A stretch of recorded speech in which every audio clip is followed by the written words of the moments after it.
everyone. I welcome you all to today's hit series session, that is High Impact Topic Series session. In today's session, we are going to talk about the Prime-Ministerial address to the nation on the Independence Day celebration.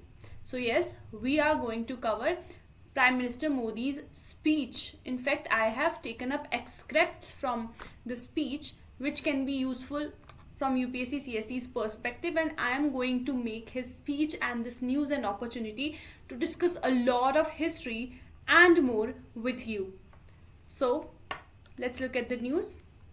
The news is that India has celebrated 76th Independence Day. Yes, we are having 75 years completion of independence, but the Independence Day that we are celebrating is 76th Independence Day. Please make sure you do not have any confusion with regards to that.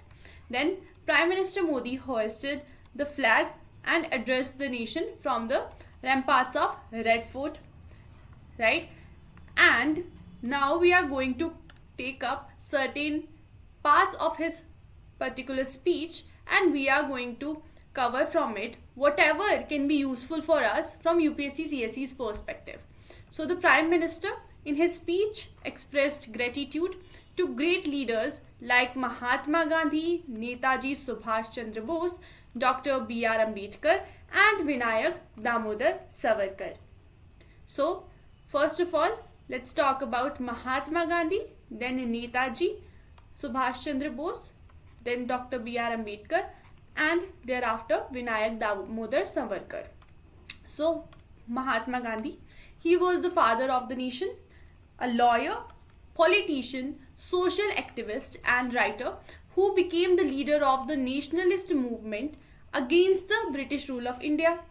He was a social reformist and a leader of Indian independence movement who introduced the idea of non-violent resistance called Satyagraha. And then he mentioned Netaji Subhash Chandra Bose, who had cleared the Indian Civil Services ICS examination at that time, and in fact as a leader he stood for unqualified Swaraj, that is absolute independence and not dominion status, which was otherwise being demanded by other leaders of that particular era. And he opposed Motilal Nehru's report which spoke of dominion status for India. His famous call was Chalo Delhi. So this slogan, this call Chalo Delhi, was actually given by Subhash Chandra Bose to the INA. Now the next person mentioned by Prime Minister in the excerpt we just saw from his speech is Dr. B.R. Ambedkar. He was the chairman of drafting committee of the Constituent Assembly of India. So he was credited, or he is credited with the drafting work of the Indian Constitution. He emphasized democracy as a way of life. He believed that economic and political issues must be resolved only after achieving the goal of social justice. So for social reform, casteism has to be done away with. So he was against untouchability, he was against casteism and all of these menaces that were existing in the society, Indian society, way more than it is visible today. And democracy is something he actually mooted for very strongly, and it is because of him that India today has a very strong and very workable, very relevant constitution. Next up is Vinayak Damodar Savarkar. He was involved with organizations such as India House and Free India Society. President of Hindu Mahasabha from 1937 to 1943. So he actually even wrote about Hindutva. He wrote this book Hindutva, Who is Hindu, and apart from that he wrote the history of the War of Indian Independence. This book he wrote regarding the 1857 revolt. Then after these personalities, PM went on to mention about Bhagat Singh, Rajguru, Ramprasad Bismil, Rani Laxmi Bai and all other freedom fighters. He in fact said, Prime Minister said that the nation is grateful to Bhagat Singh, Rajguru, Ramprasad Bismil, Rani Laxmi Bai and other freedom fighters who shook the foundations of the British Empire and earned independence for India. So these personalities also become important for us to discuss. So we shall have a quick look at the details of these personalities as well. So first of all, Bhagat Singh, he belongs to a generation that was to intervene between two decisive phases of Indian national movement. First one was extremism and then Gandhi's non-violent mass action. So he was somewhere lying in between. He actually witnessed the influence of both the ends of the struggle. So he became a member, in fact, of Hindustan Republican Association, which was started by Sachindranath Sanyal, and he founded the Naujawan Bharat Sabha himself. He was the founder of Naujawan Bharat Sabha. He was first arrested on the charges of association with Kakori case, Kakori train robbery, and then he was hanged to death sentence for assassination of John Saunders. These people, Bhagat Singh, Rajguru and Sukhdev, assassinated John Saunders in retaliation to the death of Lala Lajpat Rai. Then the next mention was of Shivaram Rajguru.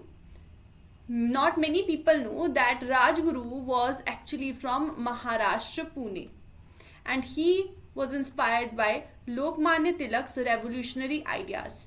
He joined the Hindustan Socialist Republican Army HSRA and he was a colleague of Bhagat Singh and Sukhdev and took part in assassination of British police officer J.P. Saunders at Lahore in 1928, the same incident for which three of them were hanged.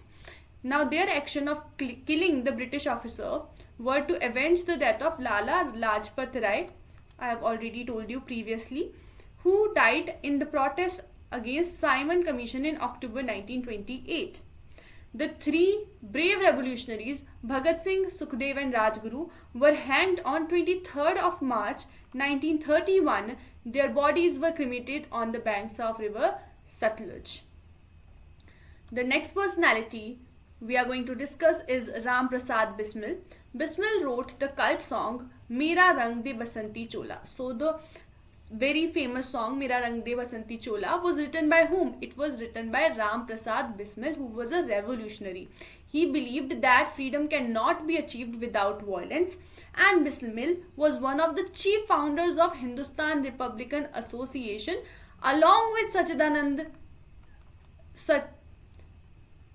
Sanyal and Jadu Gopal Mukherjee. He was tried just like Bhagat Singh under Kakori conspiracy case. However, Bhagat Singh was actually hanged for the assassination of J.P. Saunders. Ramprasad Bismil was awarded death sentence under the Kakori robbery conspiracy itself. Thereafter, the very famous women leader of India, Rani Laxmi Bai, she has actually inspired a lot of women in the country. So let's know about her. Even she has been gratefully mentioned by PM. So she was married to Maharaja of Jhansi. She had a son, Damodar Rao, who actually died within the 4 months of his birth. And after the death of her infant, she was really upset and in fact she was grieving a lot. So she and her husband were not having any other child. So they went on to adopt a cousin's child named Anand Rao, and Anand Rao was renamed as Damodar Rao a day before the death of the Maharaja of Jhansi himself. When the Maharaja of Jhansi died, Lord Dalhousie came in and he said, "You don't have any real son of yours. and we don't recognize the adopted heirs of the throne. So he actually refused to acknowledge the child and applied the doctrine of lapse and annexed the state of Jhansi. But Rani Laxmi Bai did not want to let go of Jhansi, so she fought for the independence of Jhansi, and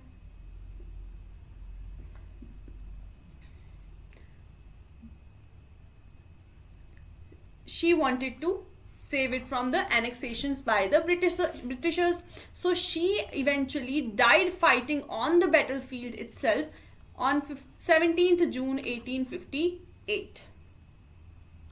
So this was the story of Rani Laxmi Bai and all other people who PM expressed his gratitude towards. Next, PM saluted the architects of free India, naming Jawaharlal Nehru, Ram Manohar Lohia and Sardar Vallabhai Patel as the architects of India.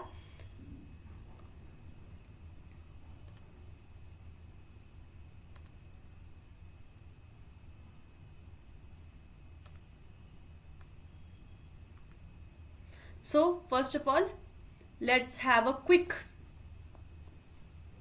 summary about Jawaharlal Nehru.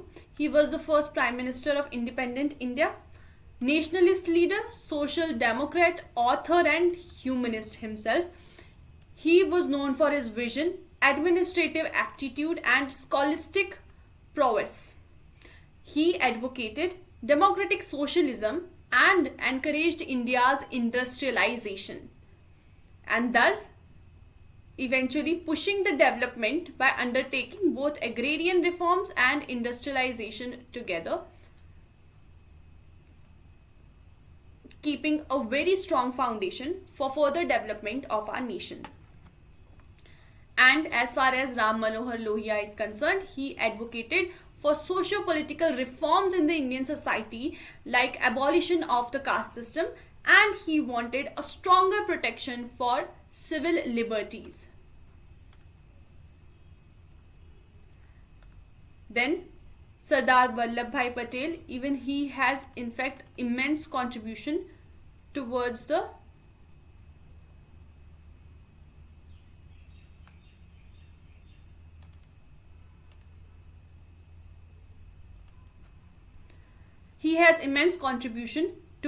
unity and integrity of our nation today, and that's why his statue is also called Statue of Unity. So he was the first Home Minister of India and also the Deputy Prime Minister of India. He always requested the people of India to live together by uniting, that is, keep Ek Bharat, as he believed that Ek Bharat would create the foremost India, that is Shreshth Bharat. Even today, this logo and this scheme Ek Bharat Shreshth Bharat is very famous, and I have also recently discussed this particular scheme in my previous session, so I'll link up it in the towards the end screen or in the card in this particular video itself. You can even watch that discussion, which will be very crucial from UPSC CSE's perspective, just like this one. So Sardar Vallabhai Patel worked extensively against alcohol consumption, untouchability, caste discrimination and women emancipation. He established modern all India services system, played a key role in integration of about 565 princely states into Indian Union and worked tirelessly to build the consensus with the princely states, but he never hesitated in employing methods of Sam, Dam, Dand, Bhet, whatever he had to do to keep India unified, to keep India united. He was ready to do that whenever and wherever necessary. He stitched the princely states. He literally took all the princely states and stitched our country together and prevented the balkanization of our country, our dear country, India. So a lot of credit definitely needs to go to him as an architect of modern India, rightly mentioned by the Prime Minister also. Thereafter, PM went on to highlight that India has been home to great thinkers as well, like Swami Vivekananda, Sri Aurobindo and Gurudev Rabindranath Tagore. So let's understand from that perspective about these people as well. Swami Vivekananda preached Neo-Vedanta, an interpretation of Hinduism through a Western lens, and believed in combining spirituality with material progress. So he believed that both material and spiritual life could go together and progress could be achieved by a particular person, by a particular individual in both the lives together. Both of these spheres, that is material life and spiritual life, need not be separated to grow in. So he laid great emphasis on education for regeneration of our motherland. He advocated a man-making character building education. So this was the ideology and thinking and thoughts of Swami Vivekananda.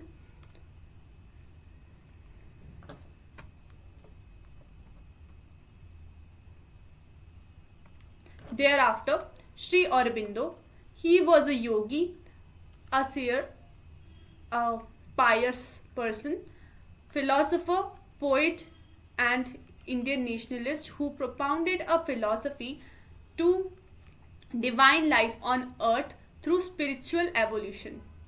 He believed that the basic principles of matter, life and mind would be succeeded through terrestrial evolution by the principle of supermind and as an immediate power between two spheres of infinite and the finite. So he believed that one could become the ultimate of himself, one could achieve the highest possible progress in himself only through spirituality and only through the spiritual way. If one explores himself or herself spiritually, that is the ultimate goal of his life.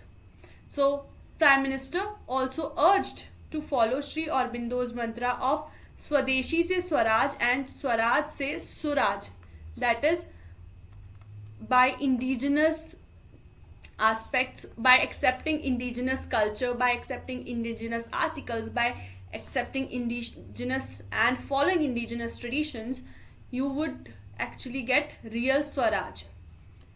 As in, if you are not ruled by the any alien culture, be it Western culture, just for the better understanding because we could relate more to it.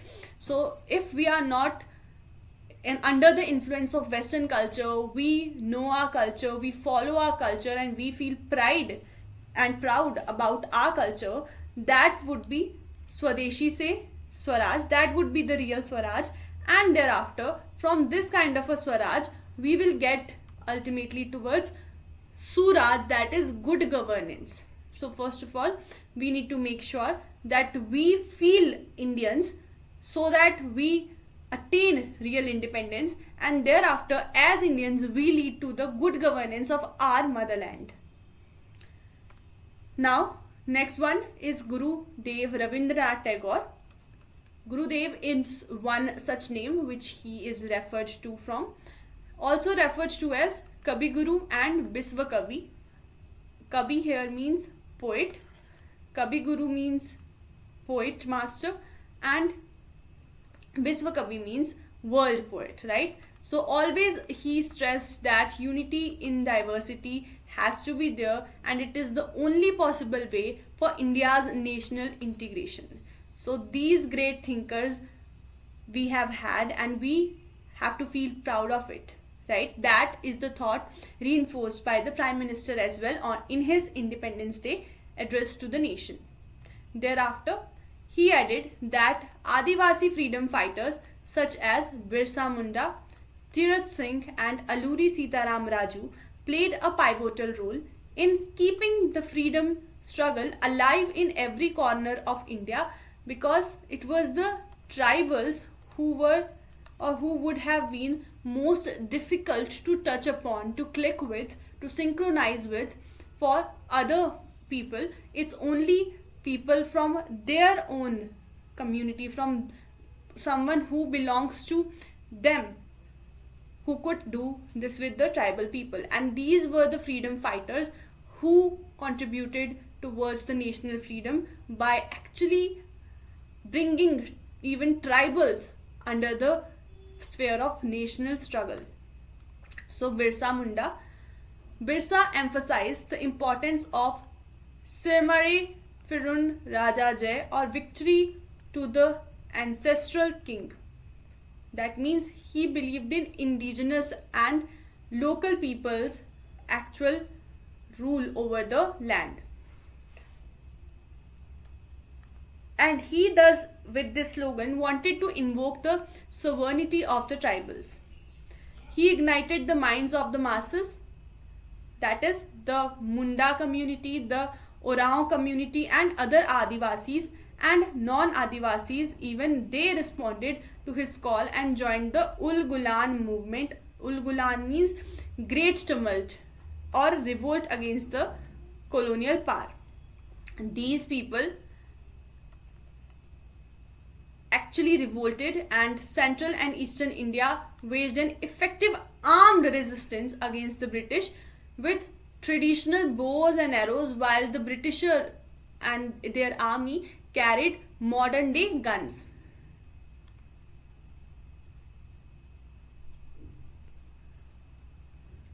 Next up is Tirat Singh. Tirat Singh was a freedom fighter from northeast India. In the attempt to prevent the Khasi Hills from falling into the colonial hands, Tirat Singh, a Khasi chief, had raised the battle cry against the invasive British forces on April 4, 1829, but he was eventually captured and defeated. However, he gave a very strong fight to British army, and he died in captivity in Dhaka on July 1835. Next contributor towards the tribals' inclusion in the freedom struggle was Alluri Sitaram Raju. He had a mystical aura among the hill and tribal people. His austerity, knowledge and astrology and medicine, and his ability to tame the wild animals created for him this particular aura. So Raju channeled the discontent of the hill people in Ganjam, Vishakhapatnam and Godavari into a highly effective guerrilla resistance against the British people, and the rising discontent towards the British led to the Ramappa rebellion or Manyam rebellion of 1922, in which Alluri Sitaram Raju played a major part of a leader. He was also nicknamed as Manyam Virudu, that is hero of the jungle, by the local villagers for his heroic exploits. He could heal people, he had a lot of knowledge, he could predict the future, he could predict about people and their personality, and he could even tame the wild animals. And this is what really made him a mystic for the tribal people, for the local tribal people. Then Prime Minister in his address said that there is a need to focus on 5 resolves as a vision for the future of India, which are: number 1, developed India. India needs to be developed in next 25 years, which was also vision of Mahatma Gandhi. Then removing every ounce of slave mentality, anything that makes Indians still feel after the great trauma of 200 years that there is anything about the Britishers that is superior and that is inferior in Indians, or that Indians are anyway in any manner lesser than any other community in the world. That slave mentality has to go, because Indians were enslaved and treated badly by the Britishers or colonial masters for a very long time, and it's time that we heal ourselves out of such trauma. We let it go and we feel completely free, even mentally, and in fact absolutely psychologically. Physically we are free, legally we are free, but in psychology we need to let go of every ounce of slave mentality if there is any. Next, pride for glorious heritage of India has to be there. Then unity has to be there. And fifth one, last but not the least, fulfilling the citizen's duty is a resolve we all have to make, that we as citizens of India are always going to make sure that we fulfill our duties towards our country. Then the Prime Minister said that when India flies high, she can provide solution to the entire world. Once India is developed, the world could depend on India. Nature has been a pivotal part of India's heritage, and the country has traditions and practices that will help in combating climate change. So equality, thereafter he said, is the cornerstone of India's progress, and people should be united through the mantra of India first. Every Indian should change mentality towards women in everyday life and must have pride in Nari Shakti, as it is going to play a pivotal role in fulfilling the dreams of a developed India. Atmanirbhar Bharat, he said, is a public movement that should be taken forward year on year. Thereafter, he went on to say that nations should come together to defeat the evils of corruption and nepotism. There is a need to fight against corruption with all the strength that we have, and in the last 8 years, the use of Aadhaar, direct benefit transfer and mobile were used to find 2 lakh crore of black money, is what he claimed from Red Fort. So, on that note, let's have a look at the legal provisions we have in India to fight against corruption. So, the legal framework for fighting corruption. First of all, Prevention of Corruption Act 1988 provides for penalties in relation to corruption by public servants and also for those who are involved in the abatement of an act of corruption. Then, Amendment of 2018 criminalized both bribe taking by public servants as well as bribe giving by any person whosoever. Now bribe taking and giving both are a criminal offence. Thereafter, the next provision is Prevention of Money Laundering Act 2002, which aims to prevent instances of money laundering and prohibits use of the proceeds of crime in India. The offence of money laundering prescribes strict punishment including imprisonment of up to 10 years and an attachment of property of accused persons even at a preliminary stage of investigation and not necessarily after conviction. So, under Prevention of Money Laundering Act, even at preliminary stages, the properties could be confiscated by the enforcing department. The Companies Act thereafter, which was introduced in 2013 or is in force since 2013, provides for corporate governance and prevention of corruption and fraud in the corporate sector. The term fraud has been given a broad definition and is a criminal offence under the Companies Act. In cases involving fraud specifically, the Serious Frauds Investigation Office SFIO has been set up under the Ministry of Corporate Affairs, which is responsible for dealing with white collar crimes and offences in the companies. The SFIO conducts investigations under the provisions of the Companies Act itself.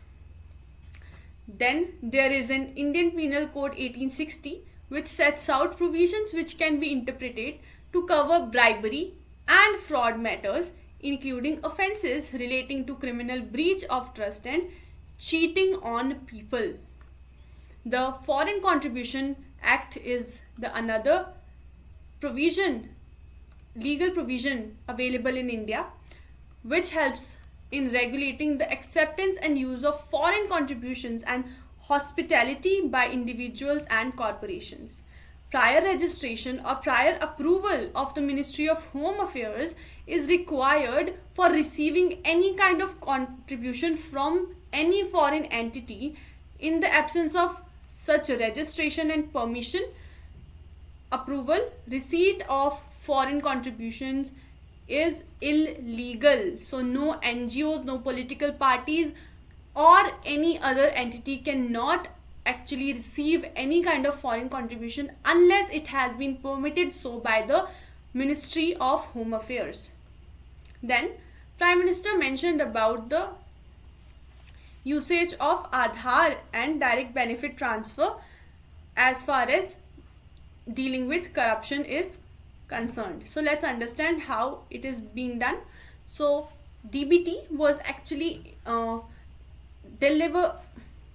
introduced by the government with the aim of reforming government delivery system by re-engineering the existing process in which welfare schemes are being run. So in fact now the existing process is DBT itself. Earlier process was that the funds used to percolate from position to position under the bureaucracy or in the political lineage. So the existing process in welfare scheme was replaced by simpler and faster flow of information as well as funds, and this was done to ensure accurate targeting of the beneficiaries, deduplication and reduction of fraud of direct benefit transfer was started on 1st January 2013. With the rapid rollout of Aadhaar in the country, it was felt possible to move to a system of transferring cash benefits directly to the poor.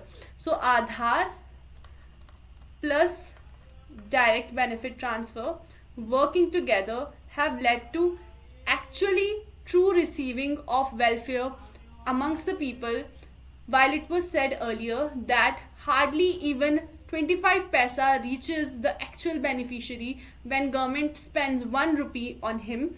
Now through DBT this menace has been ruled out. So this was about the discussion with regards to Prime Minister's address to the nation. Now let's look at the prelims practice question.